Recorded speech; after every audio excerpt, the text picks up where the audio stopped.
Bom dia, meus inscritos do canal Falando de Direito, como é que vocês estão? Eu espero que vocês estejam muito bem. Pessoas, eu postei recentemente um vídeo tratando sobre o voto da ministra Rosa Weber. E aqui eu venho fazer algumas considerações sobre esse vídeo e me retratar sobre alguns aspectos desse voto, tá? Eu refleti bastante, muitos entraram em contato comigo nos comentários aqui do canal, explicando, pedindo para que eu reveja a minha consideração, a minha interpretação. Eu refleti, eu confesso que eu analisei o voto da ministra Rosa Weber junto com o voto do ministro Alexandre de Moraes, e eu venho aqui me retratar e venho apresentar algumas informações. Eu confesso que eu olhei ali o vídeo do Dr. Giovanni Santos e achei bem coerente e bem prudente a sua interpretação com relação a isso. E eu gostaria de esclarecer que ele não é uma voz sozinha no deserto, que destoa de todos os outros operadores e operadores do direito, outros advogados, que pensa diferente. Eu também comungo dessa mesma visão e ele acabou me esclarecendo ainda mais. O que eu gostaria de retratar? Com referência a essa discussão dos retroativos, pessoal. Eu sei que está havendo muita divergência com relação a esse tema e que pode passar uma interpretação ali com o voto da ministra Rosa Weber que o retroativo estaria limitado àquela data, aquele termo inicial ali de dezembro de 2019.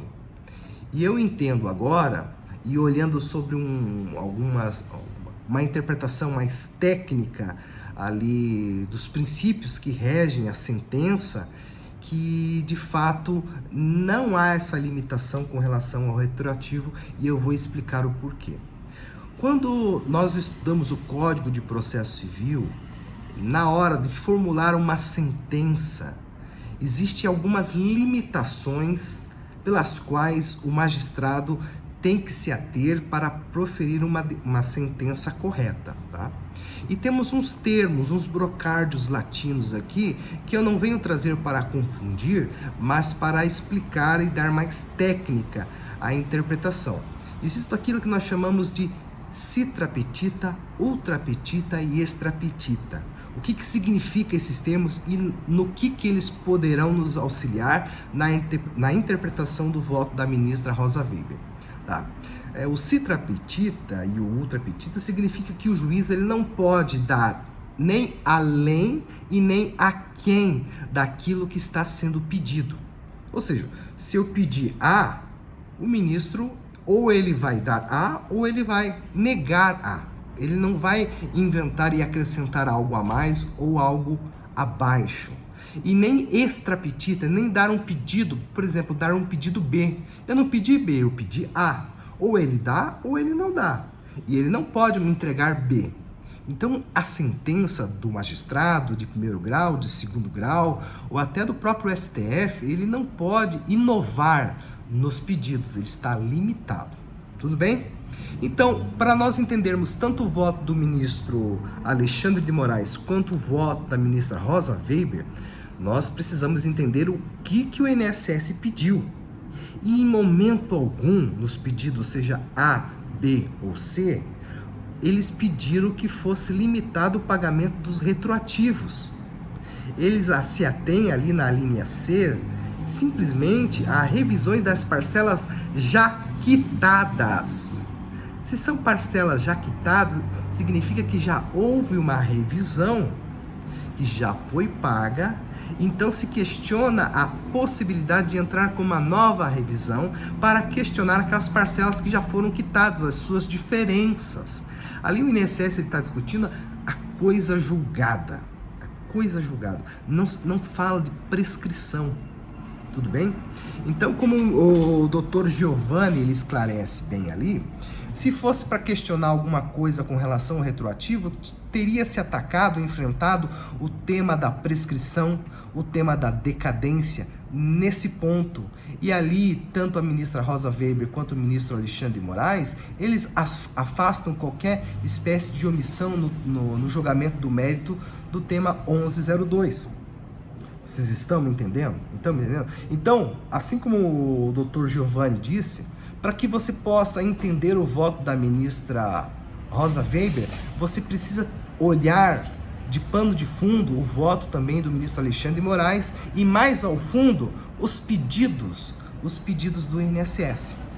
Por isso, aqueles termos iniciais ali ditos no voto da ministra Rosa Weber, que fala que será devido às diferenças dos últimos 5 anos, de forma 5 anos para aqueles que entraram até junho de 2019, na verdade, das revisões já quitadas.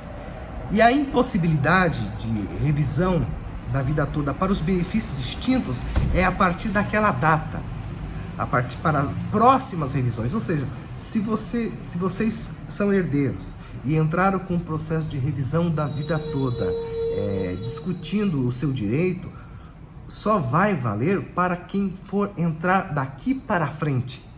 Quem já entrou está salvaguardado. Por que eu digo isso? Porque está no voto da ministra da ministra Rosa Weber e do ministro Alexandre de Moraes? Não, porque o próprio INSS fala que isso se aplique com efeito ex nunc. O que é efeito ex nunc? Daqui para frente. Vocês estão me entendendo? Então, humildemente, eu venho colocar aqui a minha retratação com referência a isso. Posso estar novamente equivocado? Evidentemente que eu posso estar novamente equivocado, mas eu tenho confiança nessa minha interpretação, com base naquelas limitações da sentença, que não pode nem ser além, nem aquém, e nem algo diferente daquilo que tenha sido pedido. Vocês conseguem me entender nesse ponto? Eu espero que sim, eu espero que tenha ficado claro.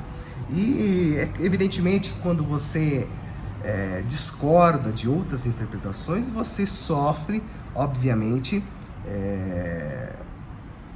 às vezes opiniões um pouco mais acirradas, mais críticas, umas críticas mais ácidas, mas nós nos colocamos aqui para aprender também, não temos uma interpretação correta e imutável, ela também pode ser mudada, né? Então, vamos olhar. Para entender os votos do ministro Alexandre de Moraes e da ministra Rosa Weber, primeiro você precisa olhar o que o INSS pediu. E o INSS não pediu a limitação do retroativo, ele pediu a limitação das parcelas já quitadas. Tudo bem? É tranquilo isso? Com base nessa ideia do citra, do ultra e do extrapetita? Tudo bem? Outra coisa que eu gostaria de trazer para vocês, que parece que o processo já não está mais em posse do ministro Cristiano Zanin. Isso significa o quê? O que significa? Que pode ser publicado a qualquer momento o seu voto. É o que está acontecendo aqui no processo, nos andamentos, nos trâmites. Então, ontem, inclusive, dia 23 de agosto de 2023, o processo foi concluído ao relator. Significa que ele teve o seu trâmite, saiu ali do gabinete do ministro Cristiano Zanin e agora está no gabinete do ministro Alexandre de Moraes. Significa que já as pendências ali que foram olhadas e as dúvidas que surgiram no processo pelo ministro Zanin já foram superadas, então a qualquer momento ele pode oferecer o seu voto. E ele vai analisar se ele vai acompanhar o relator, se vai acompanhar o voto divergente da ministra Rosa Weber, ou se ainda vai divergir contra um outro ponto e apresentar uma terceira alternativa. O meu receio, neste momento, é que comecem a ter opiniões divergentes e se faça necessário um pedido de destaque. E eu não gostaria, nessa altura do campeonato, que houvesse um pedido de destaque para retirar o julgamento do plenário virtual e levá-lo a um julgamento no plenário físico que atrapalharia ainda mais a questão da celeridade desse processo que já se leva alguns anos para a discussão. Tudo bem? Você que não é inscrito do canal, que está caindo de paraquedas pela primeira vez, aproveite e faça a sua inscrição. Já deixa o seu like, o seu gostei, para que o YouTube entenda que esse vídeo é relevante e encaminhe para outras pessoas. Compartilhe nos grupos de WhatsApp, de Facebook, de Telegram e não se esqueça de ativar o sininho para receber todas e quaisquer novidades aqui do canal, e deixem o seu comentário, as suas críticas, não tem problema, pode bater na minha opinião, a gente está aberto aqui. Se verificar de fato que houve erro na interpretação, a gente não tem problema nenhum, não somos donos da verdade e sempre iremos nos retratar assim que possível. Tudo bem? Até mais!